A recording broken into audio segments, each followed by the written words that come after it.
Hello everyone, I'm Neha, your happiness coach. Well, Valentine's Day is around the corner and I see a lot of love in the air. But today love has all changed and it has a very different meaning vis-a-vis to what it was about a decade ago. I see so much of change in relationships and how the dynamics between couples have changed. So today's video is on Valentine's Day, on the heads up that I want to give all the couples out there that if you have in mind and if you're following those basic principles of a relationship, your relationship can be rock solid and nobody can even the hardest of the tides cannot even shake it up. So my dear friends, let me just give you this funda of, every relationship that you are in is basically built on 4 strong pillars. And if these 4 strong pillars of strength are holding your relationship, you're sorted. So let me begin with the very first one, which is trust. Well, trust is the base of any relationship, right? If we don't trust each other, we cannot really go even one step in that relationship. Well, let me cite you an example of a very common problem in couples today that they have with regard to trust is the phone that you carry. So many a times the couples that come to me for counseling, they have this trust issues. It's become a big problem these days. Couples, really don't trust each other. And, just a recent one that I would like to cite, where the couple was talking to me and the husband was like, she doesn't trust me. And when I asked him why, what is the reason, why do you feel so that she doesn't trust you? Because she keeps checking my phone. Well, I agree with him. If you say that you trust the guy or if you say that you trust the woman in your life, what is the need of checking anybody's phone? But when you're grown-up adults and when you're in a relationship where you really trust each other, why is that a need that you really need to have a check on the phone?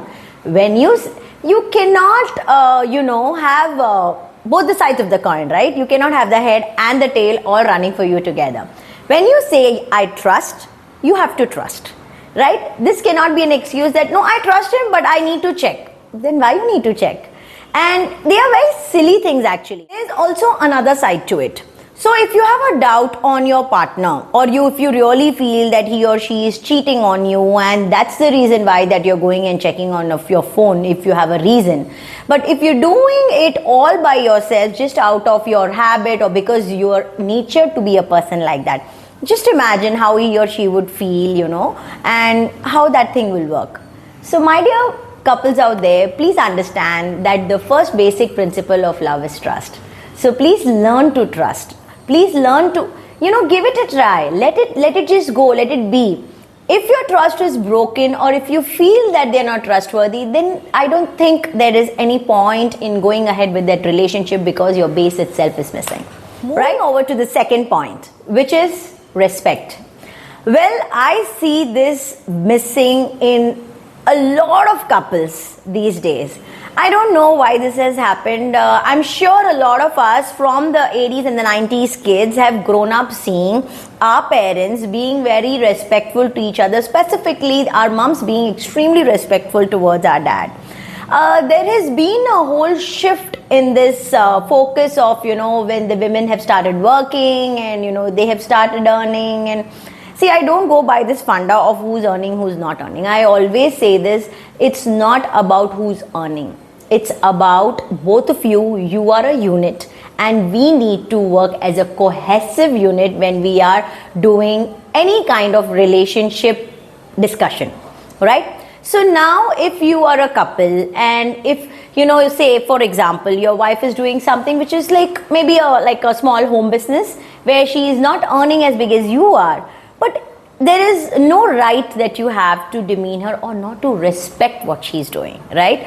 See, with the kind of time that she has, she's trying to just give wings to her little time and to her little mind to just kind of be there out there and place and just satisfy her mind and soul by doing something of her own and having that feeling that she's earning.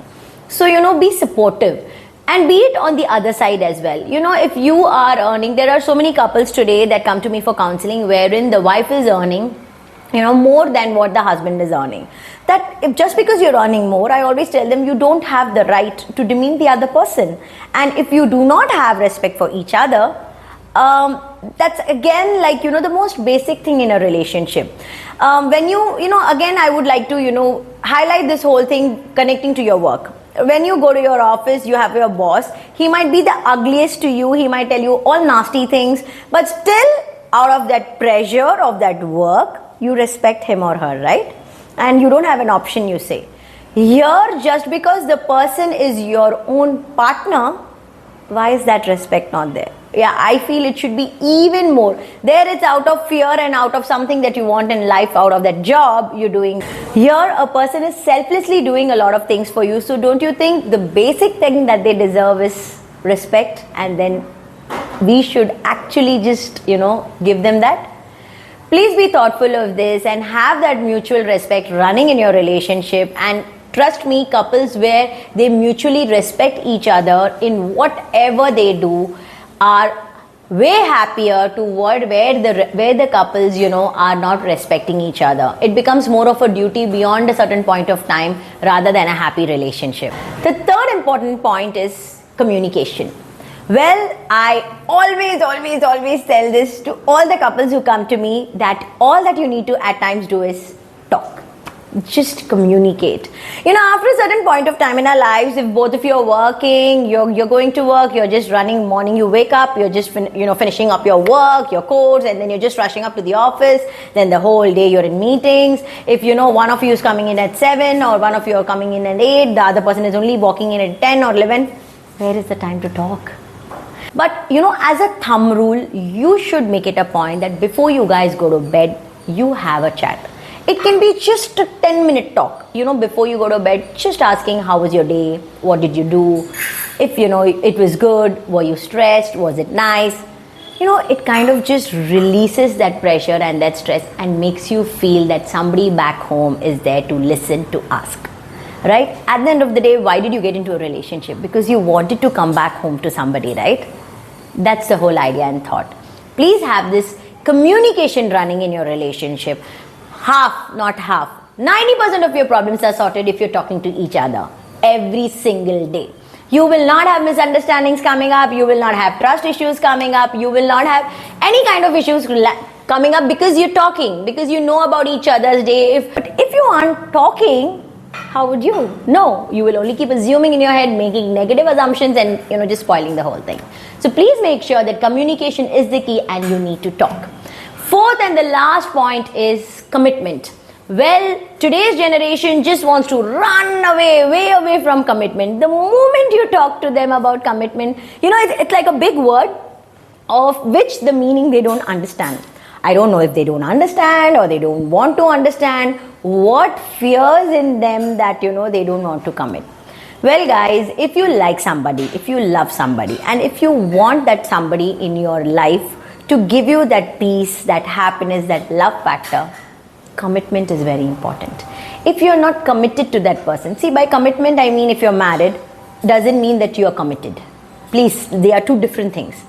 If you're married and if you're not being there for your spouse, when he or she requires you, if you're not able to make that time, give that time, make that space which is nice, loving and peaceful to your partner, where is the commitment?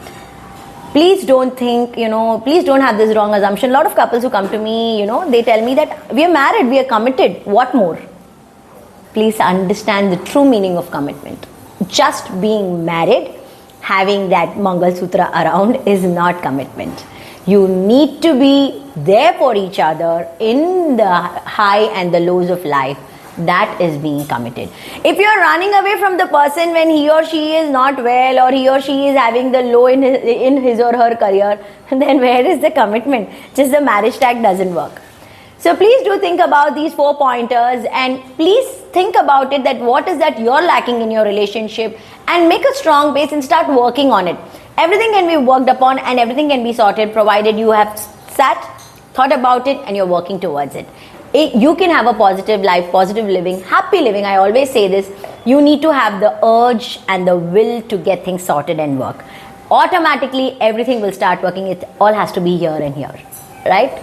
Do let me know how this thought clicked in you, whether it really helped you understand the 4 pillars and what the relationship truly means. And do celebrate this Valentine's Day with a lot of fun and vigor and love with your partner. Do comment in the comment section, how was my thought, how was the video, and please share your feedback. It gives me immense pleasure to read what you have written and how you like the videos that I'm doing.